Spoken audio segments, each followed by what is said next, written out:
Hola,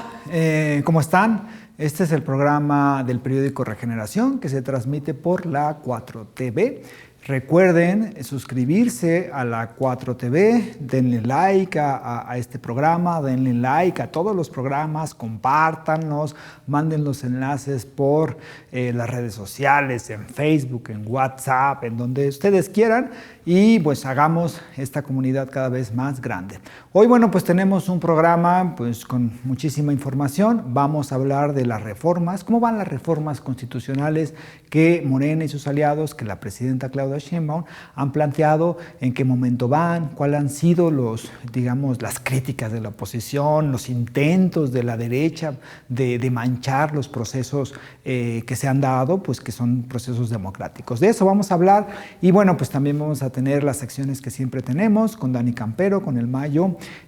con el Monero Mayo y bueno, pues va a estar muy bueno el programa, así es que no se lo pierdan. Hola, ¿cómo están? Pues ya estamos aquí en el programa del periódico Regeneración en la 4TV y hoy vamos a tener 3 temas que tienen que ver con la cuestión de las reformas que se están realizando. Hay que recordar que en el proceso electoral de este año, Morena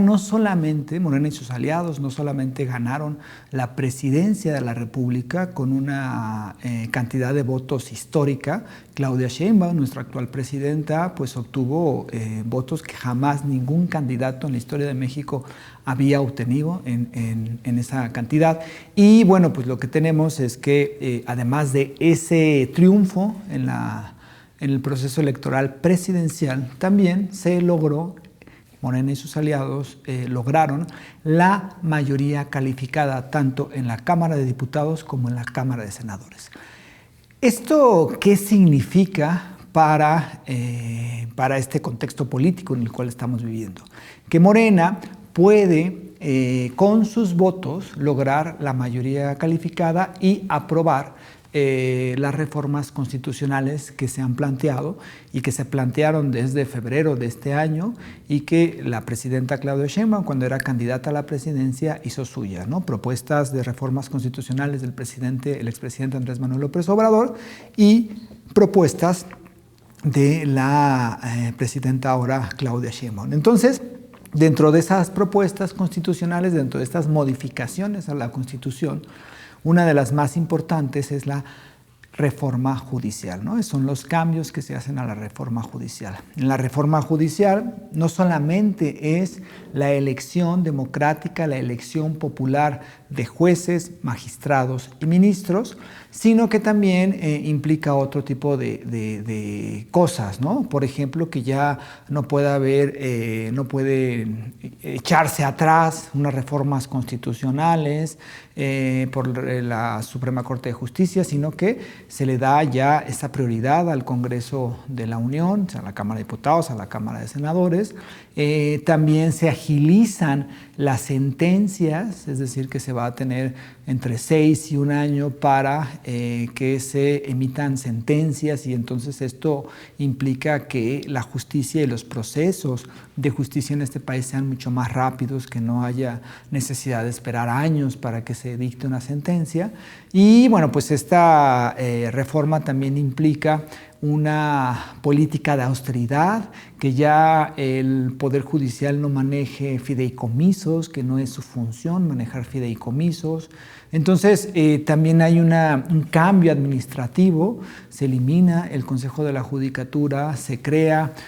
un órgano de administración, pero también un órgano de disciplina que castigará y que vigilará que jueces, magistrados y ministros pues cumplan con sus funciones y al mismo tiempo que se luche contra la corrupción y esto desembocará en que haya menor impunidad en México que existe ahora con muchos jueces corruptos y muchos jueces que sus fallos no están a favor o no están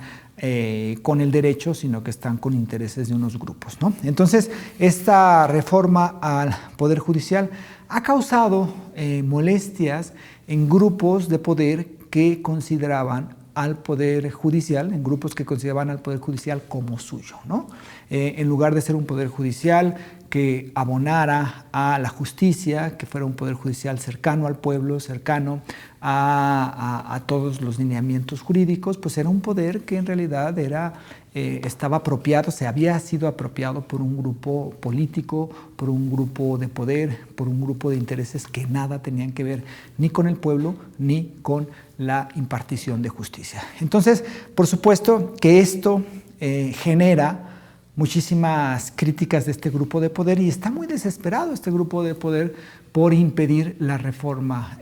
que se ha ya aprobado e incluso se ha publicado. Es tanta la desesperación que han establecido argucias,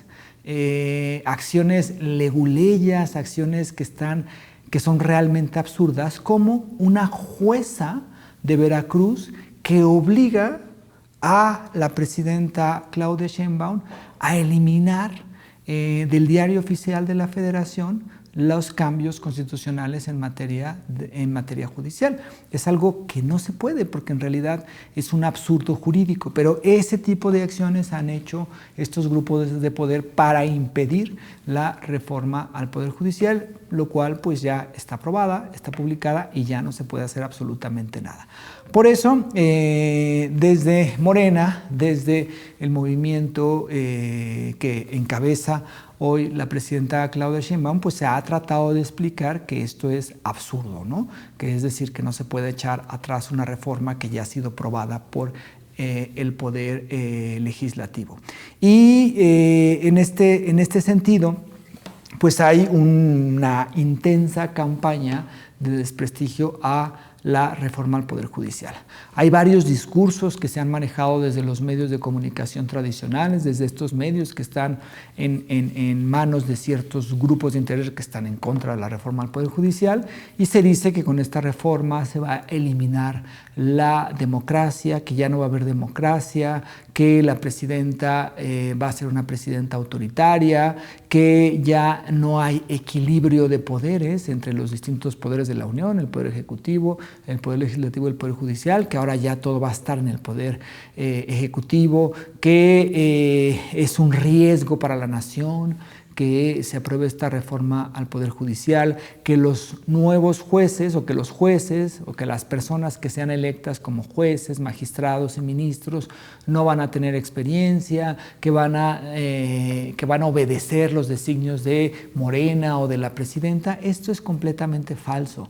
porque la reforma al Poder Judicial lo que hace es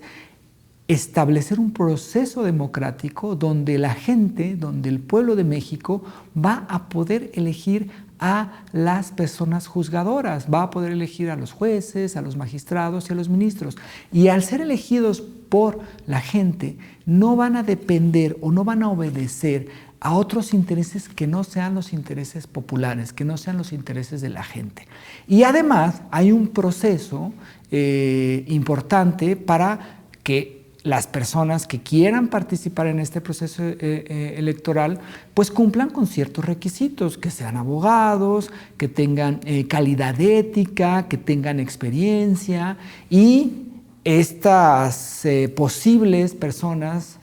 juzgadoras que participen en este proceso electoral van a ser evaluadas por distintos comités, un comité que va a instaurar el Poder Legislativo, un comité de evaluación que va a instaurar el Poder Ejecutivo y un comité de evaluación que va a instaurar el Poder Judicial, ¿no? Y entonces esos comités van a hacer propuestas y esas propuestas van a ser las que participarán en el proceso electoral y que serán votadas por la gente. Entonces no hay ningún tipo de riesgo en el sentido de que el Poder Judicial caiga o esté en manos de personas incapaces de ejercer pues la justicia, ¿no? Sino que al contrario, van a ser personas capaces, y además esas personas capaces van a tener apoyo y legitimidad democrática, cosa que actualmente no sucede. Ahora en el Poder Judicial pues no solamente hay mafias, hay grupos de poder, sino que hay muchas prácticas que no son buenas para el buen funcionamiento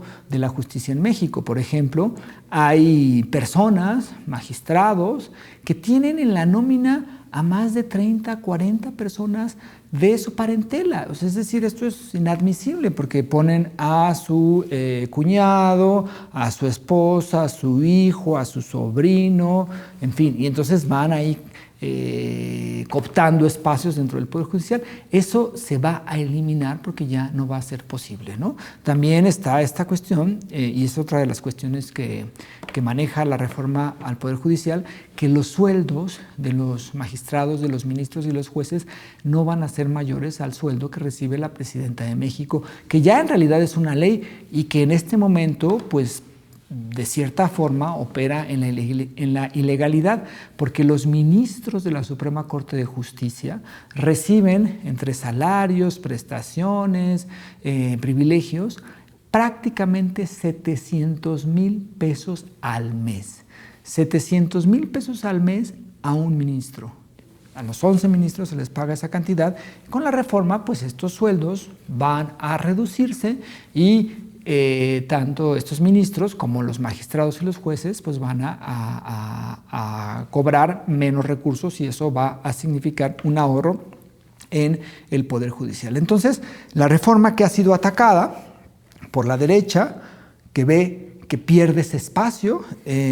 pues avanza y va avanzando. Ya se hizo en el Senado, se eligió a los distritos, a los juzgados y a los tribunales, que los tribunales tienen como, pueden ser de un magistrado, pueden ser tribunales colegiados de varios magistrados. Ya se eligió cuáles serán votados el próximo año, es decir, en el 2025, y cuáles serán votados en el 2027, porque todo va a ir a elección, ¿no? El próximo año, en el 2025, se va a elegir a los ministros, que se reduce en el número, ya no serán 11, serán menos, serán 9, se va a elegir a varios tribunales y se va a elegir a cierta cantidad de juzgados que ya también ya se seleccionaron cuáles van a ir a votación el próximo año, en el 2025, ¿no? Entonces, el proceso de la reforma judicial avanza, nadie la está deteniendo, ni una suspensión, ni un amparo la pueden detener porque esa reforma fue aprobada por el Poder Legislativo, fue publicada el 15 de septiembre por el presidente Andrés Manuel López Obrador y además tiene el respaldo de la gente hecho en la elección de este año, ¿no? En junio de este año, que es pues evidentemente algo completamente democrático. Así es que no se crean las mentiras de la derecha, no se crean las mentiras de personajes como López Dóriga, como Ciro Gómez Leiva, como Carlos Marín, como Loret de Mola, donde mencionan y tratan de manchar este esfuerzo que es, pues ahora sí que sanear al Poder Judicial y que en México tengamos a un Poder Judicial que responda al pueblo, a un Poder Judicial que respete las leyes y a un Poder Judicial que sea eficiente, que no sea costoso y que haya austeridad y que sea un Poder Judicial que en un momento dado luche contra la impunidad y luche contra la corrupción. Así es que la reforma al Poder Judicial va y además Morena va a iniciar vía sus legisladores, sus diputados, diputadas, sus senadores, senadores, un proceso de información a la gente. Cada fin de semana van a celebrarse asambleas en todo el país para informar sobre cómo va el proceso de la reforma judicial y para informar de otro tipo de reformas que hay en puerta, reformas constitucionales, y también para informar de los logros, de las obras que se están realizando en esta administración que está haciendo o está llevando a cabo la presidenta Claudia Sheinbaum. Así es que a partir del 1 de noviembre va a haber los representantes populares de Morena y de sus aliados van a empezar a informar sobre ello, porque al final esto es algo importantísimo. Los legisladores representan a la gente. Y entonces es importante que los legisladores acudan a los territorios, que los legisladores acudan con la gente, informen cuál ha sido su trabajo, cuáles han sido los logros, cuáles han sido las reformas aprobadas. Así es que a partir del 1 de noviembre ustedes van a empezar a conocer, ustedes van a empezar a escuchar que hay asambleas cerca de sus casas, en los distritos electorales, en las plazas cercanas, donde se va a informar. Traten de buscar dónde serán estas asambleas. Va a haber prácticamente cada fin de semana varias asambleas, viernes, sábado, domingo, para que entablen un contacto con las legisladoras, los legisladores de Morena, y para que pues, se informe de cómo va la situación en cuanto a las reformas, especialmente en cuanto a la reforma al Poder Judicial, pero junto a otras reformas. Amigos, amigas, amigues, no se olviden de ver La Revolución de las Conciencias, este programa que hacemos en colaboración entre la 4TV y el Instituto Nacional de Formación Política de Morena. Además, les invitamos a ver toda la propuesta del Instituto Nacional de Formación Política de Morena. Ahí tenemos cursos, diplomados, talleres. Por ejemplo, tenemos el curso de Comunicar en tiempos de la Cuarta Transformación, tenemos el diplomado de Economía y Humanismo, tenemos el diplomado de Economía para no economistas y tenemos una serie de actividades y programas en el instituto. Y sobre todo, amiga, hay que hacer el anuncio mundial del estreno de este programa que va a desmentir a la derecha, que es Las Patrañas de la Derecha, que va a salir todos los viernes a las 7 de la noche a través de las redes sociales del Instituto Nacional de Formación Política y que tiene como objetivo darle con todo a la derecha y sus mentiras. Recuerden ver La Revolución de las Conciencias el domingo a las 7 de la noche por las redes sociales del Instituto Nacional de Formación Política y el lunes a través de la 4TV. Sin formación no hay transformación. Y bueno, hay otro punto que es importante señalar. La vivienda para los mexicanos, para las mexicanas, es un derecho, está en la Constitución, ¿no? Desgraciadamente, miles y miles y miles de familias en México no tienen vivienda y tienen que pagar una renta, y a veces eso implica que una parte de los recursos que reciben por su trabajo pues se vaya en esta cuestión de pagar el alquiler, y bueno, es un problema, ¿no? Durante el sexenio del presidente Andrés Manuel López Obrador se hizo esfuerzos grandes para hacer más eficiente a las instituciones que están encargadas de dotar vivienda a los trabajadores, como es el Infonavit.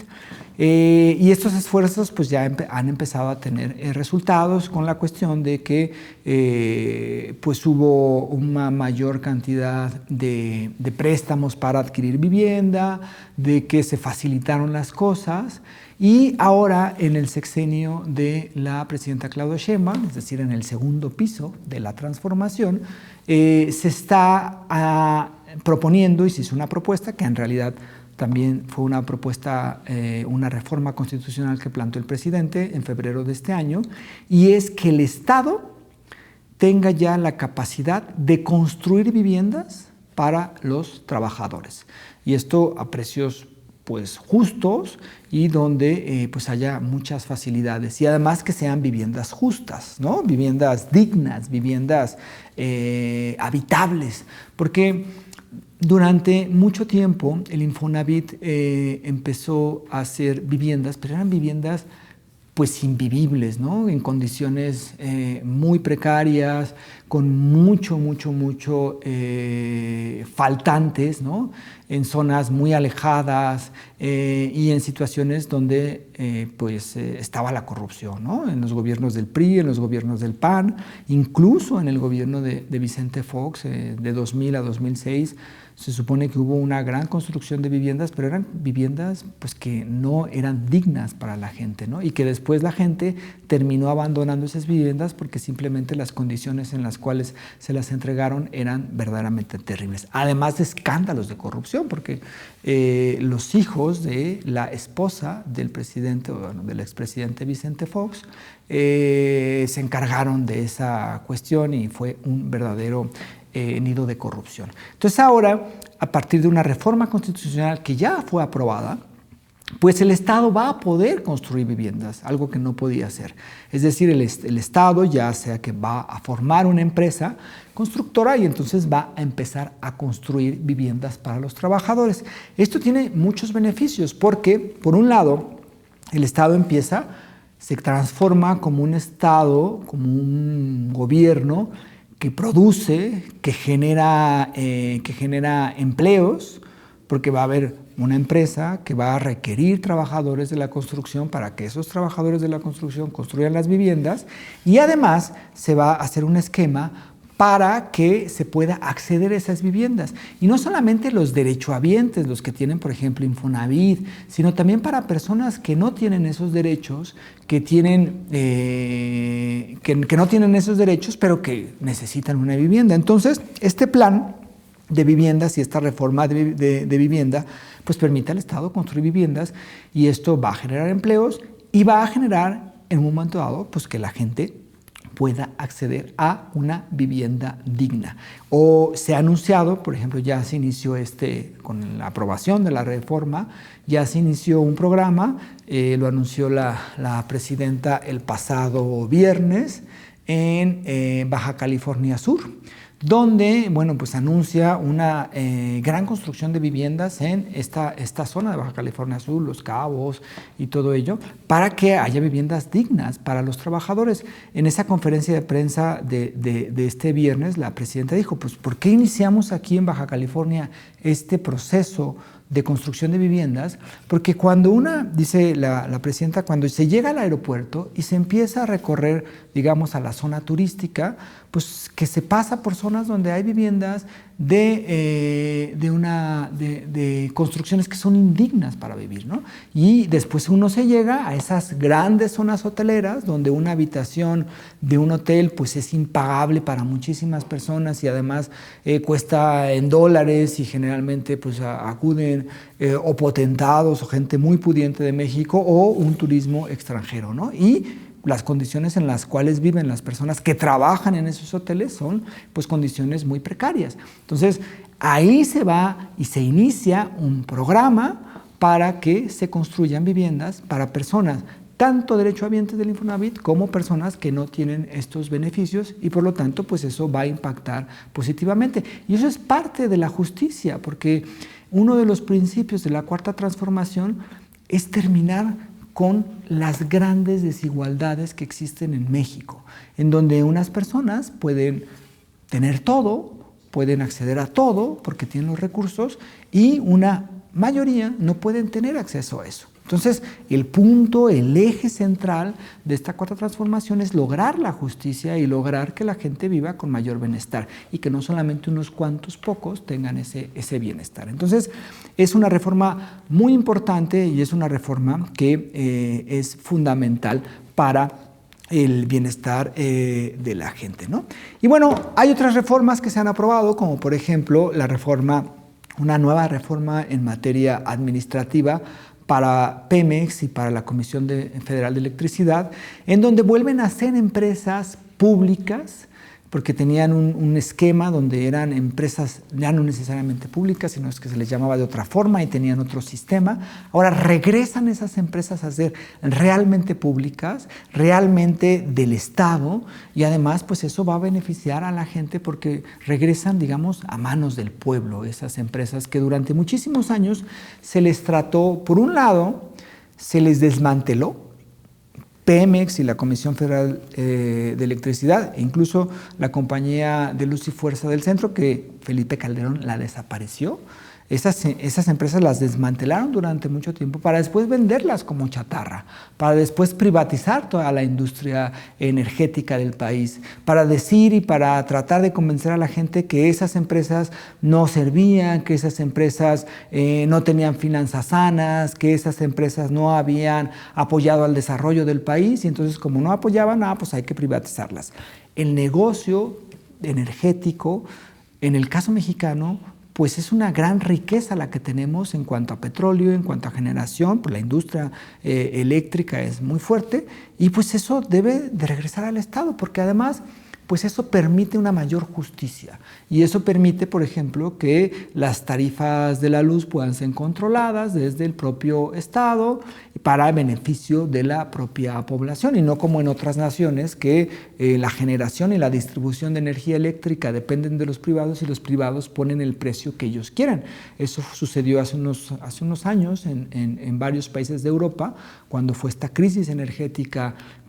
debido a la guerra entre Rusia y Ucrania, y entonces las empresas privadas pues subieron el precio de la energía como ellos querían y pues entonces se disparó, y quienes fueron afectados pues fue la población. En el caso mexicano eso no va a suceder, y cada vez las empresas, estas empresas tan importantes y que han dado tanto a México, que son Pemex y la Comisión Federal de Electricidad, vuelven a ser empresas públicas y vuelven a estar en manos del pueblo, ¿no? Entonces ese es otro de los grandes logros que ya se tienen en este sexenio de la presidenta Claudia Sheinbaum. Y bueno, lo otro pues es que sigue esta apuesta de regresar los trenes de pasajeros. Ya se han iniciado los proyectos para la construcción del tren que va del AIFA, del Aeropuerto Internacional Felipe Ángeles, a Pachuca, que en realidad va a ser una ruta de Pachuca a la Ciudad de México, porque por un lado está la construcción del AIFA, que ya pronto va a estar terminada, del AIFA hacia la Ciudad de México, entonces mucha gente ya va a poder en tren ir a ese aeropuerto, y entonces va a ser mucho más fácil, tanto para las personas que pueden laborar allá como para los viajeros, y eso pues se va a ampliar hacia Pachuca, entonces va a haber una ruta prácticamente directa entre Pachuca y la Ciudad de México. Y también ya se inició el proyecto de la ruta que va de la Ciudad de México a la ciudad de Querétaro, y esto después se va a ampliar y va a ir esta ruta también a Guadalajara y también a el norte del país, ¿no? Entonces México va a pasar en prácticamente 12 años de ser un país sin trenes de pasajeros a ser un país comunicado por trenes de pasajeros. Hay que recordar que durante la época neoliberal, especialmente durante el sexenio de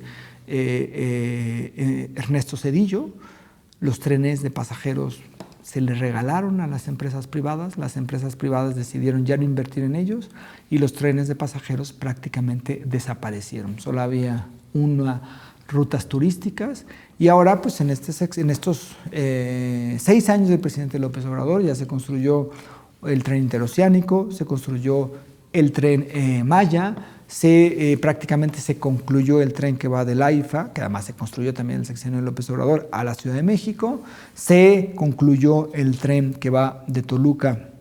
a la Ciudad de México, ya nada más falta una estación de Santa Fe a la estación de observatorio del metro, y entonces bueno, pues esto va a beneficiar, se crean empleos con esta cuestión de la construcción de trenes, se crean redes, se crean trenes, mejora el transporte, hay otra opción del transporte, los precios de los otros transportes aéreo y terrestre tienden a bajar, y además conectan ciudades, y eso va a beneficiar al comercio, va a beneficiar a la relación entre ciudades, va a beneficiar a las industrias, y por lo tanto pues es una apuesta. Entonces México pasa en 12 años de ser un país sin trenes de pasajeros a ser un país conectado por trenes de pasajeros. Y bueno, pues esos son parte de los logros que se han avanzado en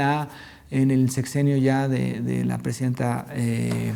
Claudia Sheinbaum, que además lleva muy pocos días de trabajo, y ya se ven pues muchísimos logros, que es este proceso, ¿no?, de la cuarta transformación, que ha permitido, por un lado, el sexenio de López Obrador, que además hubo finanzas sanas, que se fortalecieron, por ejemplo, a Pemex, a la Comisión Federal de Electricidad, y bueno, pues ya en este sexenio de la presidenta Claudia Sheinbaum, esos logros que ya se venían dando con el presidente López Obrador, pues se están fortaleciendo, se están ampliando, y esto es en beneficio de la gente, es en beneficio del pueblo, porque uno de los objetivos de la cuarta transformación y uno de los objetivos de Morena como partido político, como movimiento social, es lograr el bienestar de la gente, es lograr que haya menos injusticia, y es lograr que toda la gente, desde que nace hasta que muere, viva con dignidad y viva con bienestar. Y bueno, pues esas son algunas de las cuestiones que han sucedido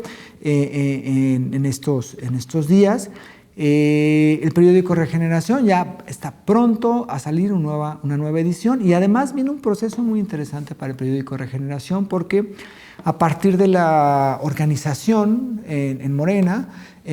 pues va a ser fundamental para lo que se quiere, que es afiliar a 10 millones de personas y para informar y que para cada vez llegue a más población, cada vez la gente esté más informada, cada vez la gente esté más politizada y cada vez la gente se entere más de lo que se ha logrado en esta cuarta transformación. Así es que pues estos son los temas y muchísimas gracias.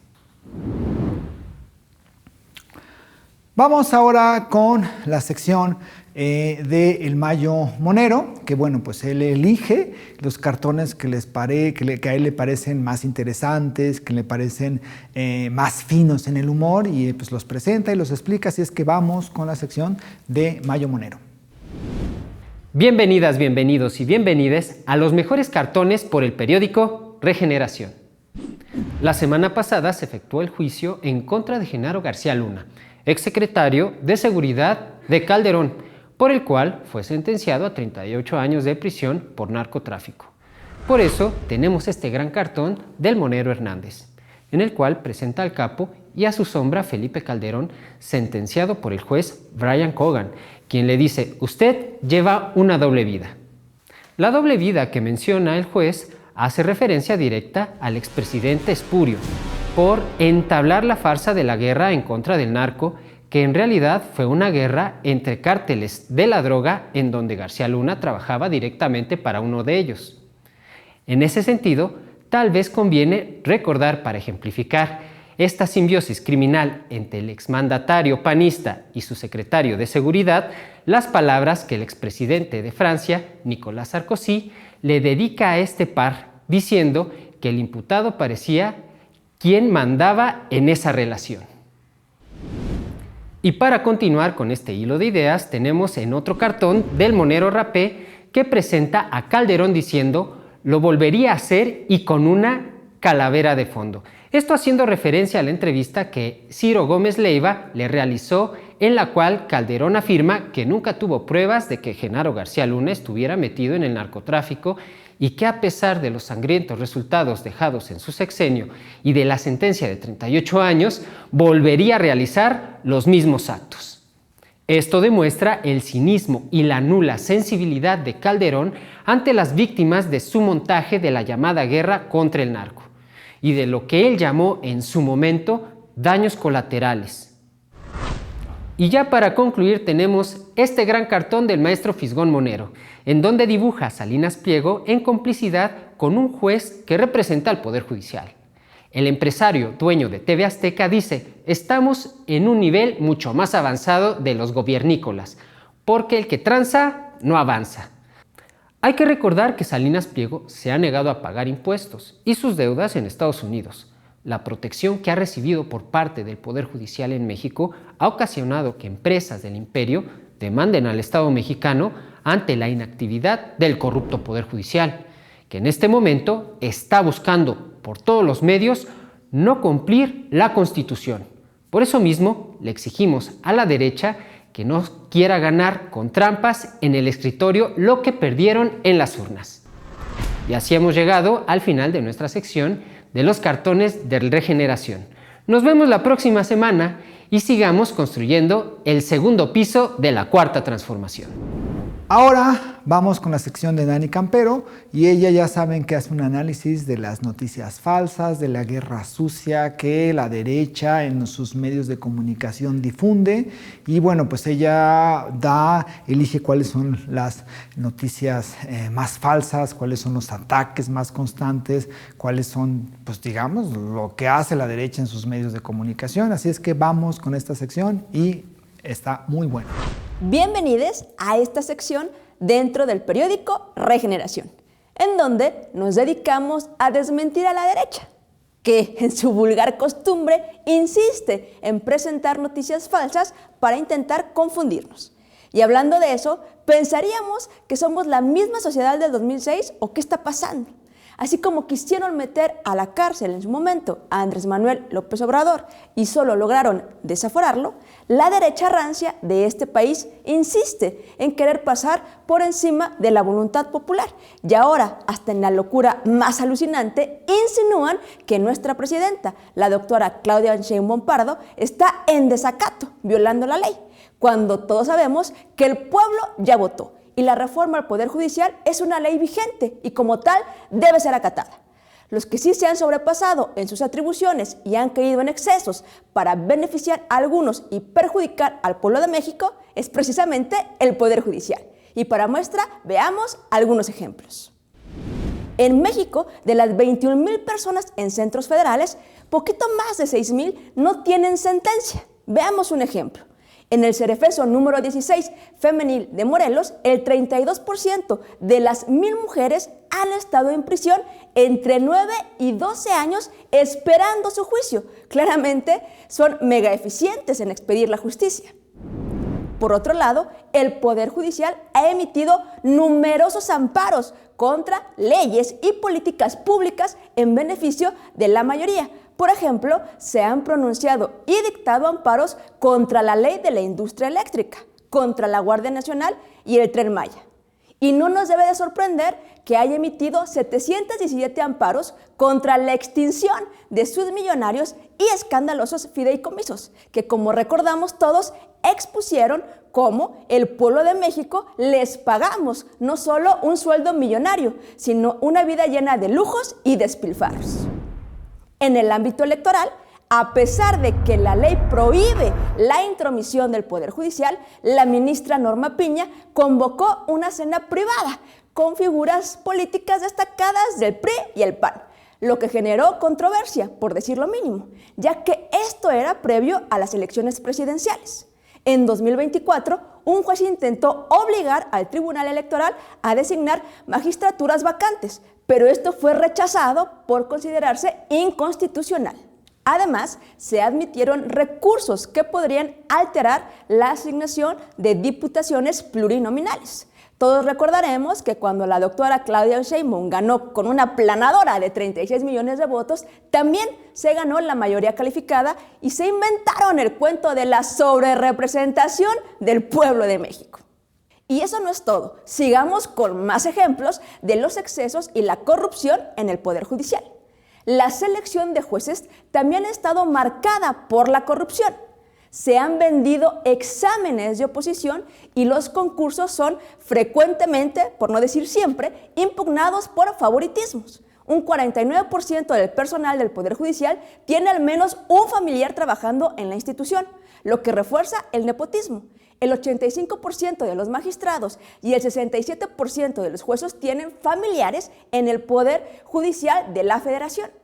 Entre 2004 y 2023 se presentaron 38,000 quejas contra el Poder Judicial de la Federación, de las cuales el 86% fueron desechadas sin siquiera investigarse, porque recordemos que ellos se juzgan a sí mismos. En 2023, el Ejecutivo y la FGR presentaron 72 denuncias contra jueces y magistrados, pero ninguna resultó en sanciones. Y violando flagrantemente la Constitución, que señala claramente que ningún funcionario público puede ganar más que la presidenta de México, un ministro de la Corte cobra 792,000 pesos mensuales. Un consejero de la Judicatura, 470,000 pesos. Un magistrado, 374,000 pesos. Y un juez de distrito, la nada despreciable suma de 337,000 pesos, todo esto al mes.